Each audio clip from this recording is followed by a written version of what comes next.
Alhamdulillah wa salatu salam ala Rasulillah. Allah Azza wa Jalla says with regards to paradise, وَفِي ذَلِكَ فَلْيَتَنَافَسِ الْمُتَنَافِسُونَ. In that, let the competitors compete. For that, let the competitors compete. And right now we're in the month of Ramadan, we're in the month of fasting and charity and qiyam, and all of these really beautiful avenues to worship Allah Azza wa Jalla. And the Sahaba radiallahu anhum, when they would have these avenues, they would compete. So you have the famous story that everybody knows of Ammar radiallahu anhu. The Prophet sallallahu alaihi wasallam is fundraising, and Ammar radiallahu anhu is saying to himself, today's the day that I'm going to beat Abu Bakr. And so he brings half of his wealth, and the Prophet sallallahu alaihi wasallam asks him what he left behind for his family, and he says, I left behind half of my wealth. And then Abu Bakr radiallahu anhu comes with everything, and Abu Bakr isn't competing with anybody. And the Prophet sallallahu alaihi wasallam asks Abu Bakr, what did you leave behind for your family? He says, I left behind Allah and His Messenger. And so Umar radiallahu anhu at that moment concedes defeat, that he's never going to beat Abu Bakr radiallahu anhu in anything.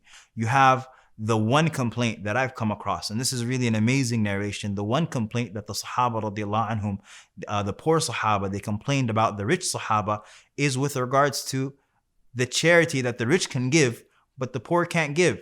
They said to the Prophet sallallahu alaihi wasallam, they fast like we fast, and they pray like we pray. We can do that, and we can fast like them, and we can pray like them.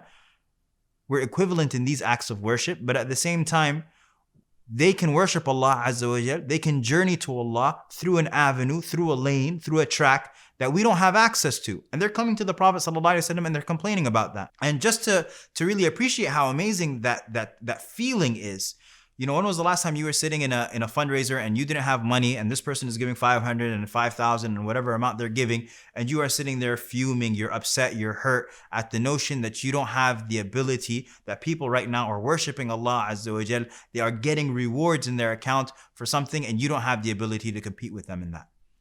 That is what the poor companions are complaining about to the Prophet sallallahu alaihi wasallam. And that is something that transferred over to the next generation. The tabi'een. So you have someone like Abu Muslim al-Khawalani, who it's narrated that he would pray qiyam, and when he's praying in the night, he would slap his thigh if he got drowsy. He didn't have access to 5-hour energy drinks or anything like that. He had a stick that he would slap his thigh and he would wake himself up. And then he would make a statement that, you know, it always gives me goosebumps. He says, أَيَظُنُّ أَصْحَابُ Muhammad, do the companions of Muhammad think that they will have him exclusively in the akhirah? And يَسْتَأْثِرُ بِهِ دُونَنَا, do they think that they will have him exclusively in the akhirah? No, by Allah, we are going to crowd them at the pool.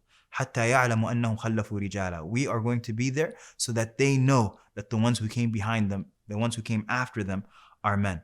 Even amongst the prophets, you find this notion of competition. The Prophet ﷺ, he says to the ummah, تَزَوُّجُ الْوَدُودَ الْوَلُودِ, marry women that are loving and produce many children. Why? فَإِنِّي مُكَاثِرٌ بِكُمُ الْأُمَمِ يَوْمَ الْقِيَامَةِ, because I want to boast the greatest number of followers on the Day of Judgment. Musa alayhi salam, when he meets the Prophet ﷺ on the day of the Mi'raj, Musa alayhi salam weeps when the Prophet ﷺ departs, and they ask him, why are you weeping? And he says, this young man was sent after me, and more of his ummah are going to enter paradise than my ummah.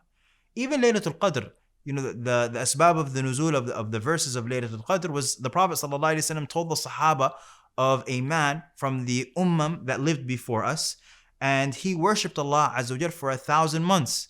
Every day he would go out during the day when he would campaign in the path of Allah, and every night he would stand in prayer.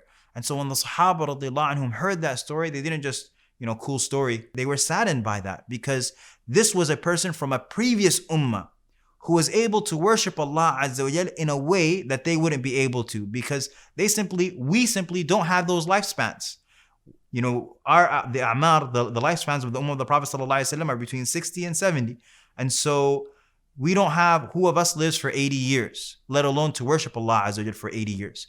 And so as an accommodation for the short lifespans that we have, Allah Azza wa Jal says, Laylatul Qadri khayrun min alfi shahr. Allah Azza wa Jal told us that we have one night that is equal to the worship of 1,000 months. This is all from the beautiful competition. And so we learn in Ramadan that not just to do the best that I can, but to look at those who are better than me and to challenge myself to be better than them. Because this is the competition for akhirah. وَفِي ذَلِكَ فَلْيَتَنَافَسَ الْمُتَنَافِسُونَ. May Allah Azza wa Jal make us those who compete during this month. The finish line is Jannah. The race is on.